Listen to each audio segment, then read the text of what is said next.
প্রত্যেক মা-বাবা চান তার সন্তান মেধাবী এবং বুদ্ধিমত্তা নিয়ে বড় হোক।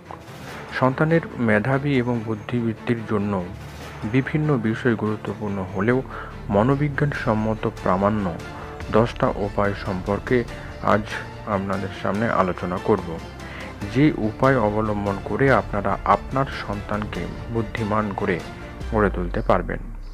চলুন সেই বিষয়গুলো সম্পর্কে আলোচনা করা যাক। 1 নম্বর, নির্দিষ্ট রুটিন মেনে চলতে শেখান। সকালে ঘুম থেকে ওঠার পর নির্দিষ্ট সময় নির্দিষ্ট কাজ করার পরিকল্পনা আপনি আপনার সন্তানকে শেখান। আপনি একটা রুটিন তৈরি করে দিন এবং সেটা তাকে মেনে চলতে অভ্যস্ত করুন।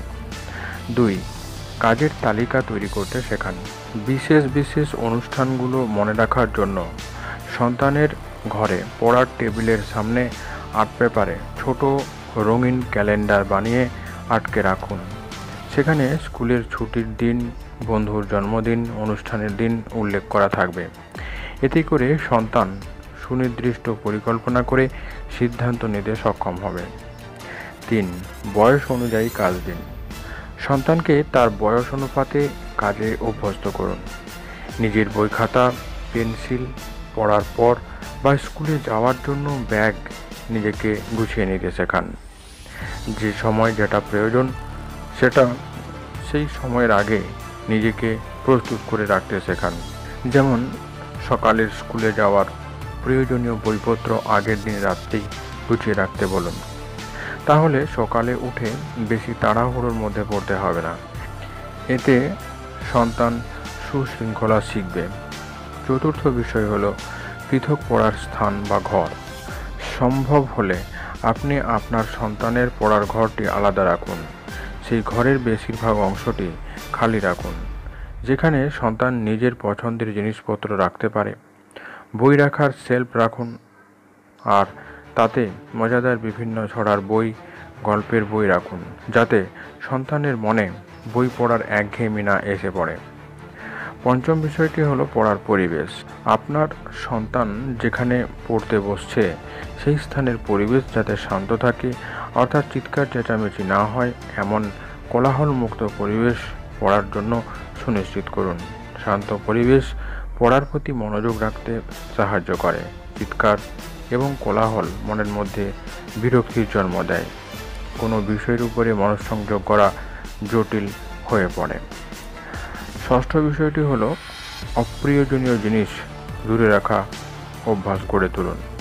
আপনার সন্তান যখন পড়ার টেবিলে পড়ার জন্য বসছে, তাকে বলুন পড়ার প্রয়োজনীয় জিনিস ছাড়া অন্য কোনো জিনিসপত্র দূরে রাখতে। যেমন পড়ার সময় কোনো ডিভাইস, কোনো গ্যাজেট কাছে রাখা যাবে না।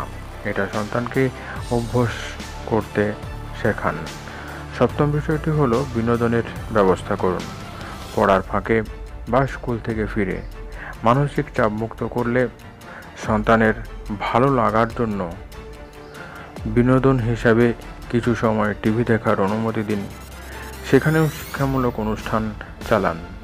সেটা কোনো কার্টুন হতে পারে বা কোনো জীবনী বিষয়ক মুভিও হতে পারে, তবে তাকে খেলার দিকে বেশি উৎসাহিত করুন। 8ম বিষয়টি হলো অবসর সময় কাটান। আপনি দিনের কোনো একটা সময় বাড়ির সকলে মিলে বসে খোলামেলা আলোচনার ব্যবস্থা রাখুন। সেখানে সমস্ত বিষয় নিয়ে সন্তানের সঙ্গে আলোচনা করুন। এতে সকলের সঙ্গে সম্পর্ক সুন্দর হয়, মনও আনন্দ থাকে, একে অপরকে বুঝে উঠতে পারে। 9 নম্বর বিষয়টি হলো খেলাধুলায় উৎসাহ দিন। কোনো মোবাইল গেম নয়, মাঠে গিয়ে শারীরিক পরিশ্রমের খেলায় আপনার সন্তানকে উৎসাহিত করুন। শরীর, মন এবং সামাজিকীকরণে খেলার ভূমিকা অত্যন্ত গুরুত্বপূর্ণ। এই বিষয়টি আপনি আপনার সন্তানকে অবশ্যই বোঝাবেন।